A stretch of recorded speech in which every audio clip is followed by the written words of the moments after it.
Hello student. आज हम बात करेंगे ग्लूकोनियोजेनेसिस के बारे में। तो ग्लूकोनियोजेनेसिस क्या होता है? ये आपका दो शब्दों से मिलकर बना है, ग्लूको फिर ग्लूकोनियो फिर उसके बाद जेनेसिस। ग्लूको का मतलब हो जाएगा यहाँ पे ग्लूकोज मॉलिक्यूल, जेनेसिस का मतलब बनना। तो ग्लूकोनियोजेनेसिस आपका एक ऐसा मेटाबॉलिक पाथवे है जिसमें जो भी बायो केमिकल रिएक्शंस इन्वॉल्व होते हैं, आपका जो नॉन कार्बोहाइड्रेटेड सब्सटेंस होता है, इसका मतलब कि जो आपके कार्बोहाइड्रेट से डिराइव ना हो, जैसे नॉन कार्बोहाइड्रेटेड सब्सटेंस से जब आपकी बॉडी में ग्लूकोज बनने लगता है, इस प्रोसेस को हम बोलते हैं ग्लूकोनियोजेनेसिस।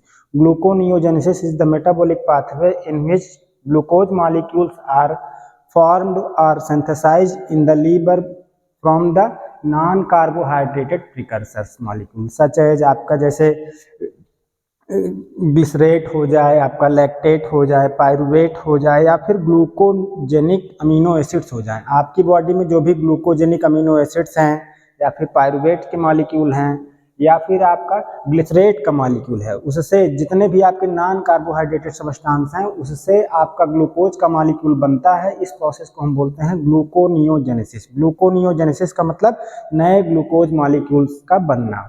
ये आपकी जो मेटाबॉलिक रिएक्शंस होती है, आपके लीवर और किडनी में होती है। किडनी का जो कॉर्टेक्स एरिया होता है, कॉर्टेक्स में आपकी ग्लूकोनियोजेनेसिस प्रोसेस चलती है, या फिर आपके लीवर में चलती है, जिसमें नए ग्लूकोज के मॉलिक्यूल्स बनते हैं।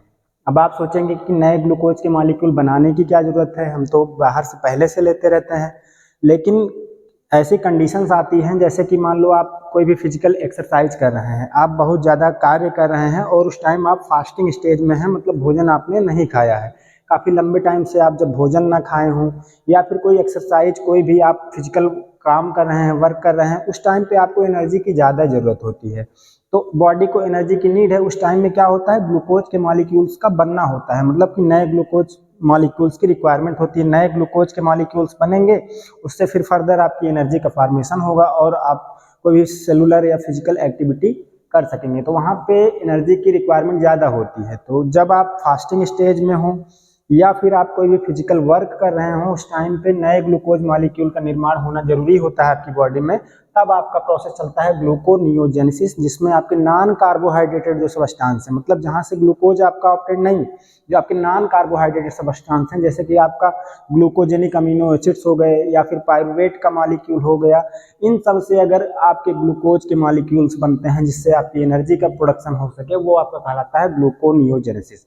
इसका मतलब जब भी आप लंबे टाइम से भूखे रहते हैं, भोजन नहीं खाए रहते हैं, या फिर आपकी जो कैलोरी है, जो एनर्जी है आप में, वो डिक्रीज हो जाती है, कम हो जाती है, आप अपने आप को वीक महसूस करते हैं, उस टाइम पे आपका ग्लूकोनियोजेनेसिस प्रोसेस चलता है, जिसमें आपके नए ग्लूकोज के मॉलिक्यूल्स बनते हैं।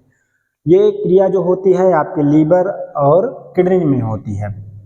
तो देखते हैं इसका एक मेटाबॉलिक पाथवे देख लेते हैं। तो ग्लूकोनियोजेनेसिस जो प्रोसेस होता है वो ग्लाइकोलिसिस का सेम अपोजिट होता है, जिसमें ग्लाइकोलिसिस में क्या होता था कि अभी तक आपके ग्लूकोज के मॉलिक्यूल्स पायरुवेट में कन्वर्ट होते थे, लेकिन ग्लूकोनियोजेनेसिस प्रोसेस में आपके ग्लूकोज के मॉलिक्यूल्स जो है वो पायरुवेट से बनेंगे, मतलब पायरुवेट मॉलिक्यूल से ग्लूकोज मॉलिक्यूल्स का बनना ही क्या कहलाता है, ग्लूकोनियोजेनेसिस कहलाता है। मतलब ये ग्लाइकोलिसिस का रिवर्स पाथवे होता है, रिवर्स उसका उल्टा होता है।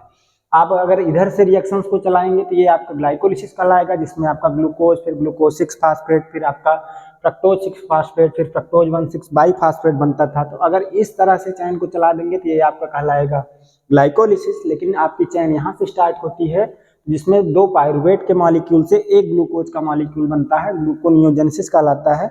तो फर्स्टली ये आपके माइटोकॉन्ड्रिया में होता है। जो लीवर्स की सेल्स हैं उसमें जो आपका हिपैटिक माइटोकॉन्ड्रिया है, जो हिपैटिक सेल्स हैं उसका जो माइटोकॉन्ड्रिया है, उसमें आपके पायरुवेट मॉलिक्यूल्स, दो पायरुवेट के मॉलिक्यूल्स जो हैं वो आपके मायोकॉन्ड्रियल एक एंजाइम होता है जिसको बोलते हैं पायरुवेट कार्बोक्सिलेज। पायरुवेट कार्बोक्सिलेज वो क्या करता है, माइटोकॉन्ड्रिया के अंदर जो आपके पायरुवेट के मॉलिक्यूल्स होते हैं उसको कन्वर्ट कर देता है ऑक्जेलो एसीटेट में। माइटोकॉन्ड्रिया के अंदर स्टोर्ड पायरुवेट मॉलिक्यूल को कन्वर्ट कर देता है ऑक्जेलो एसीटेट में। वो एंजाइम का नाम है आपका पायरुवेट कार्बोक्सिलेज। ये आपके पायरुवेट को ऑक्जेलो एसीटेट में कन्वर्ट करता है। फिर ऑक्जेलो एसीटेट बनता है तो इसको जरूरत होती है साइटोसोल में जाने की, मतलब माइटोकॉन्ड्रिया से बाहर निकल के साइटोसोल में आने की जरूरत होती है।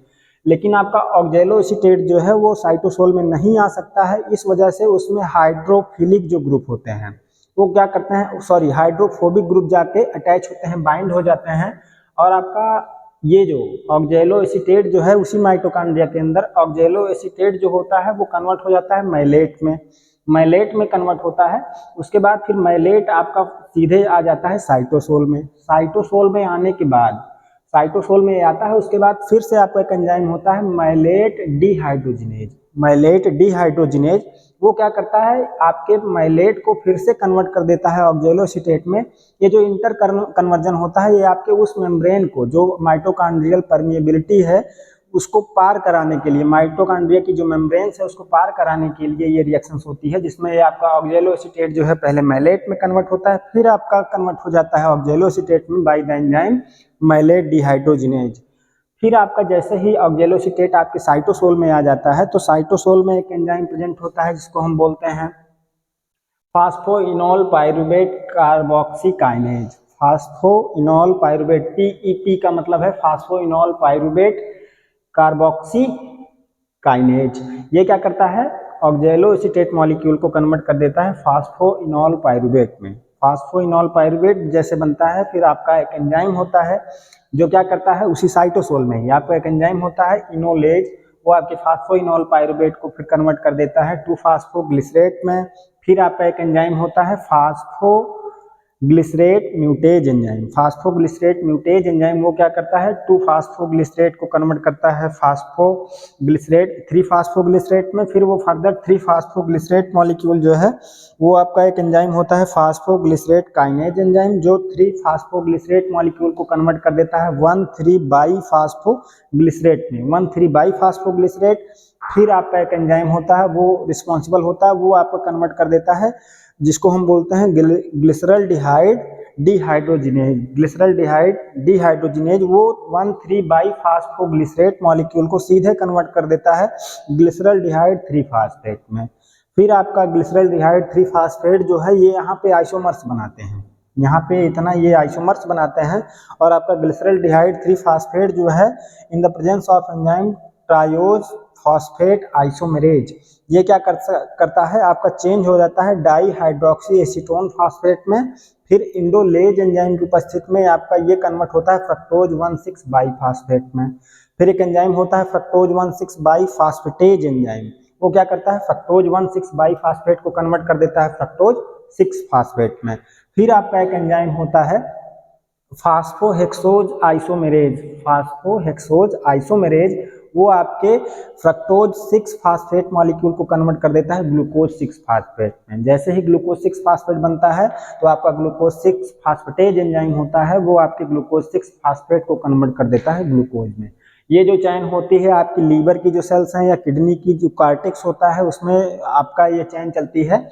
मोस्टली आपके माइटोकॉन्ड्रिया में जो स्टोर्ड आपका पाइरूवेट मॉलिक्यूल होता है वो कन्वर्ट हो जाता है फाइनली ग्लूकोज मॉलिक्यूल में। फिर फर्दर ये आपका ग्लूकोज का मॉलिक्यूल जो है, या फिर यहाँ पे पाइरूवेट जरूरी नहीं है, यहाँ पे कोई भी मॉलिक्यूल हो सकता है आपका, जैसे ग्लूकोजेनिक अमीनो एसिड्स हो सकते हैं या फिर लैक्टेट हो सकते हैं, नॉन कार्बोहाइड्रेटेड सब्सटेंस कोई भी हो जिससे हमें एनर्जी की ज़रूरत है। तो एनर्जी बनने के लिए आपका ग्लूकोज मॉलिक्यूल का होना जरूरी है।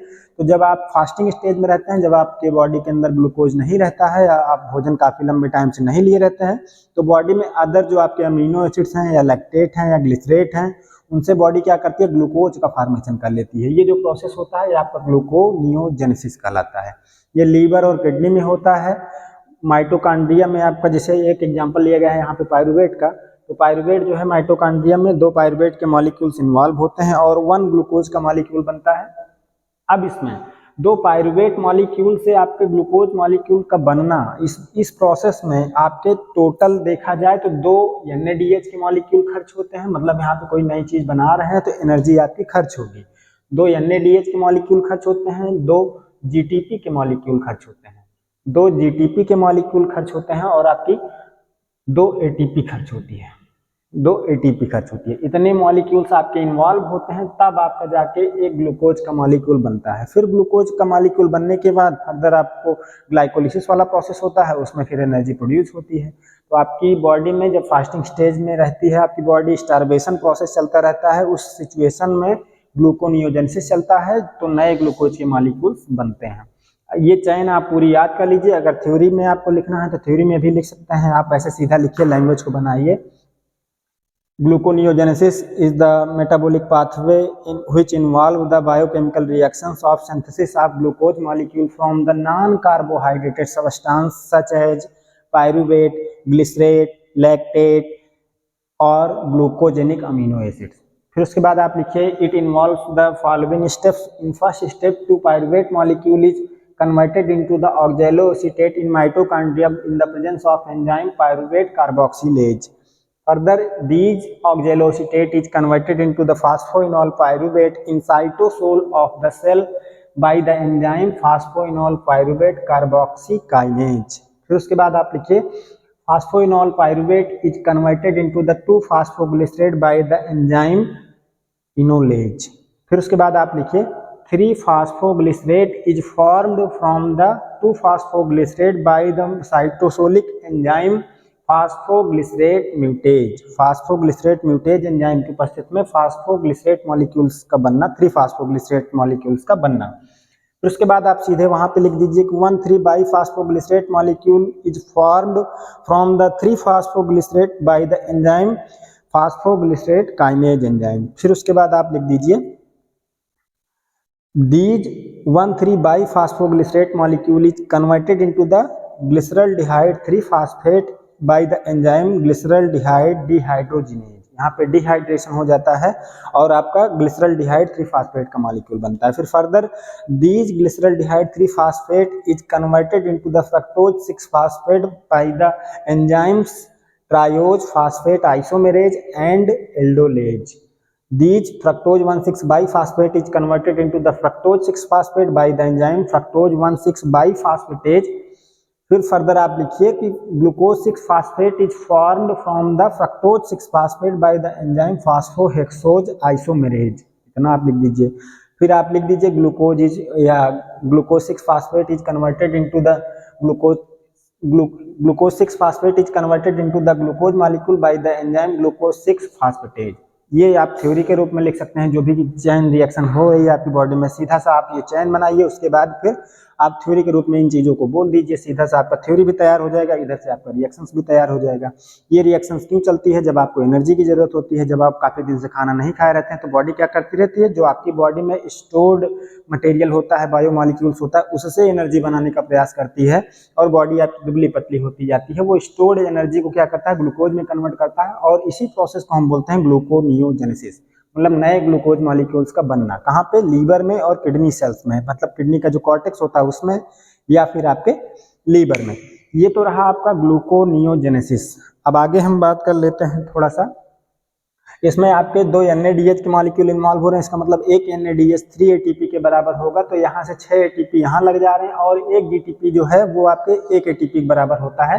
तो 2 ATP यहाँ पे और 2 ATP अलग से इस प्रोसेस में इन्वॉल्व होते हैं। तो टोटल देखा जाए तो यहाँ पे 10 ATP खर्च होती है, तो अब आपका 1 ग्लूकोज का मॉलिक्यूल बनता है। ये आपकी रिएक्शन जो है आपके लीवर और किडनी सेल्स में होती है, जिसमें नए ग्लूकोज के मॉलिक्यूल्स बनते हैं, कहलाता है ग्लूकोनियोजेनेसिस। तो ग्लूकोनियोजेनेसिस जो होता है ये आपका तीसरा प्रोसेस है, मेटाबॉलिक प्रोसेस है। किसका? कार्बोहाइड्रेट्स का। हमने बात किया था कि अभी कार्बोहाइड्रेट चल रहा है, जिसमें मेटाबॉलिक पाथवे की बात हो रही है। तो मेटाबॉलिक पाथवे में क्या होता है, एनर्जी का फॉर्मेशन होता है। कार्बोहाइड्रेट चल रहा है जिसमें हमने ग्लाइकोलिसिस पढ़ लिया था, क्रेब्स साइकिल पढ़ लिया था और आपका ग्लूकोनियोजेनेसिस पढ़ लिया। ग्लूकोनियोजेनेसिस एक ऐसा प्रोसेस होता है जिसमें एनर्जी का फॉर्मेशन होता है, डेवलपमेंट होता है। अब हम चौथा जो मेटाबॉलिक पाथवे है उसको हम पढ़ लेंगे, जिसको हम बोलते हैं ग्लाइकोजेनेसिस। ग्लाइकोजेनेसिस एक प्रोसेस होता है ग्लाइकोजेनेसिस, ये आपका चौथा प्रोसेस हो जाएगा। एक प्रोसेस होता है ग्लाइकोजीनोलाइसिस।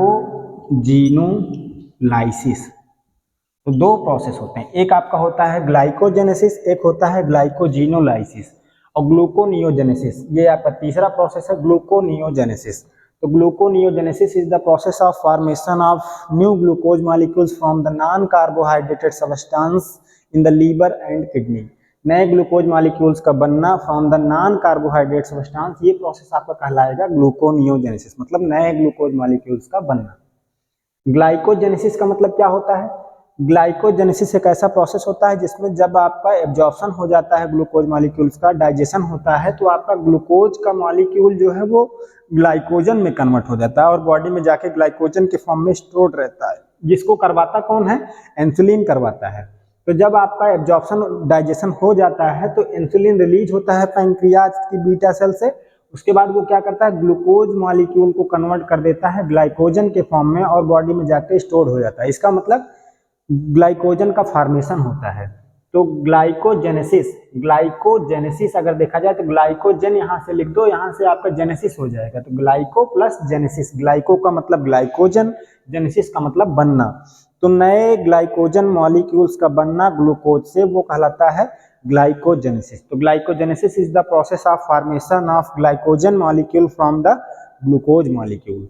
तो glycogenesis is the process of formation of complex particle of glycogen from the glucose units. बहुत सारी ग्लूकोज की यूनिट्स आपस में जुड़ती हैं और ग्लाइकोजन का फॉर्मेशन कर लेती हैं, जो आपकी बॉडी में जाके स्टोर्ड हो जाता है, वो आपको कहलाता है ग्लाइकोजेनेसिस। मतलब ग्लूकोज से ग्लाइकोजन का बनना ही ग्लाइकोजेनेसिस कहलाता है, जिसको रेगुलेट करता है आपका एक हार्मोन्स, पैंक्रियाटिक हार्मोन्स है इंसुलिन। तो इंसुलिन क्या करता है? आपके फ्री ग्लूकोज के मॉलिक्यूल्स जो आपके ब्लड में घूम रहे होते हैं उनको आपके सेल्स में ले जाके एब्जॉर्ब करवा देता है, स्टोर करवा देता है, ग्लाइकोजेनेसिस हो जाता है। दूसरा आपको पांचवा प्रोसेस जो होता है उसको बोलते हैं ग्लाइकोजिनोलाइसिस। ग्लाइको का मतलब हो जाएगा ग्लाइकोजन, ग्लाइकोजन का मतलब हो जाएगा ग्लाइकोजन, यहाँ पे लाइसिस है, लाइसिस का मतलब टूट जाना।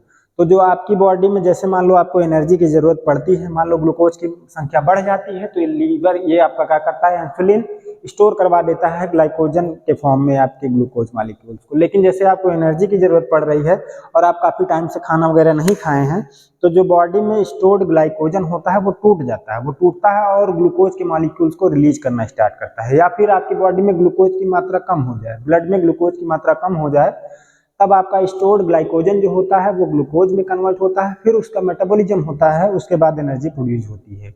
तो ग्लाइकोजिनोलाइसिस का मतलब होता है ग्लाइकोजन मॉलिक्यूल का ब्रेकडाउन होना। तो ग्लाइकोजन मॉलिक्यूल्स का ग्लूकोज में टूटना ही ग्लाइकोजिनोलाइसिस कहलाता है। Glycogenolysis is the process of formation of glucose molecule from the stored glycogen.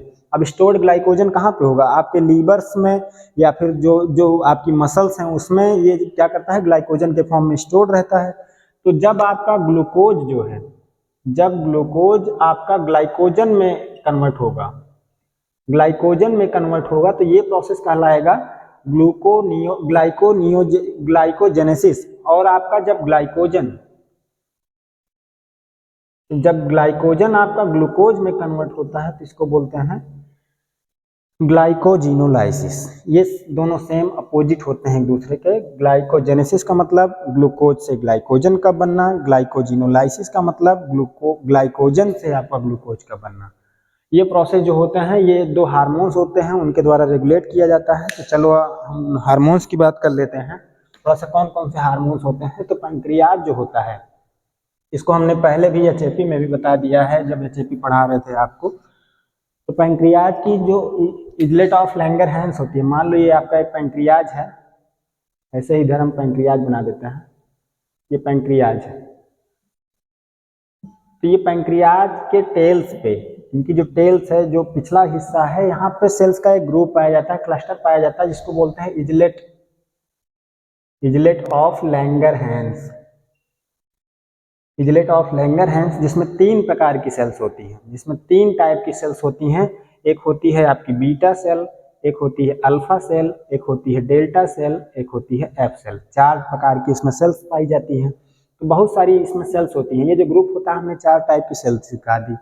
तो जब आपकी बॉडी में ग्लूकोज की मात्रा बढ़ जाती है, इसका मतलब जब आप कोई भी भोजन को खाते हैं तो ग्लूकोज की मात्रा बढ़ती है।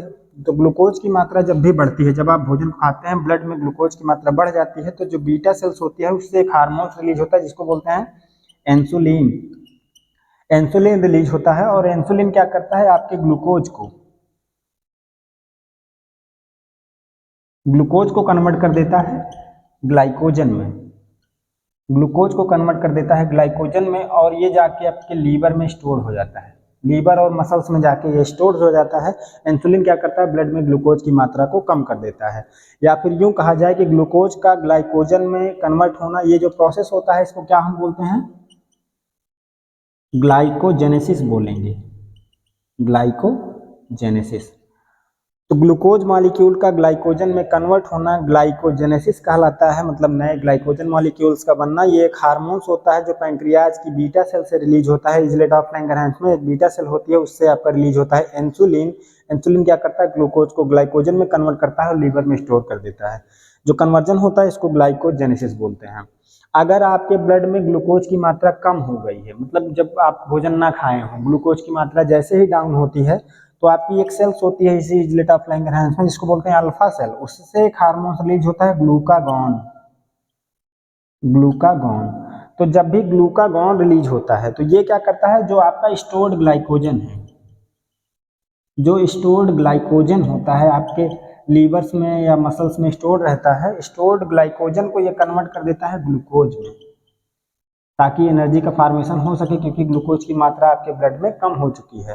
तो ग्लूकागॉन क्या करता है, स्टोर्ड ग्लाइकोजन को ग्लूकोज में कन्वर्ट कर देता है। और ये जो प्रोसेस होता है, मतलब ग्लाइकोजन से जब ग्लूकोज बनता है तो इसको बोलते हैं ग्लाइकोजिनोलाइसिस, ग्लाइकोजिनोलाइसिस बोलते हैं। मतलब ग्लूकोज से ग्लाइकोजन बनेगा तो ग्लाइकोजेनेसिस कहलाएगा, लेकिन ग्लाइकोजन से जब आपका ग्लूकोज बन जाता है तो ग्लाइकोजिनोलाइसिस कहलाता है। इसको करवाता कौन है, ग्लूकागॉन। जबकि आपका ग्लाइकोजेनेसिस जो था उसको आपका इंसुलिन करवाता था। ये दो हार्मोन्स होते हैं जो आपकी बॉडी में ग्लूकोज के लेवल को मेंटेन करते रहते हैं। इसका अगर आपको डिटेल्ड वीडियो देखना है तो आप एचएपी वाले वीडियो में जा सकते हैं, उसमें आपका हमने बता दिया है क्या होता है आपका पैंक्रियाज, उसका एनाटॉमी, फिजियोलॉजी, ये हार्मोन्स कैसे रिलीज होते हैं उसके बारे में बात किया है।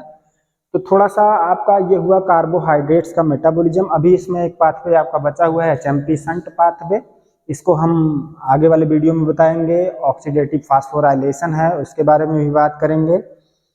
और अगर आपका ग्लूकोज की मात्रा बढ़ जाए या घट जाए या कार्बोहाइड्रेट्स का मेटाबॉलिज्म प्रॉपर ना होने पाए, उसमें कोई डिफेक्ट आ जाए तो उससे क्या क्या सिम्टम्स हो सकते हैं, क्या क्या प्रॉब्लम्स हो सकती हैं, आपको डायबिटीज हो सकता है।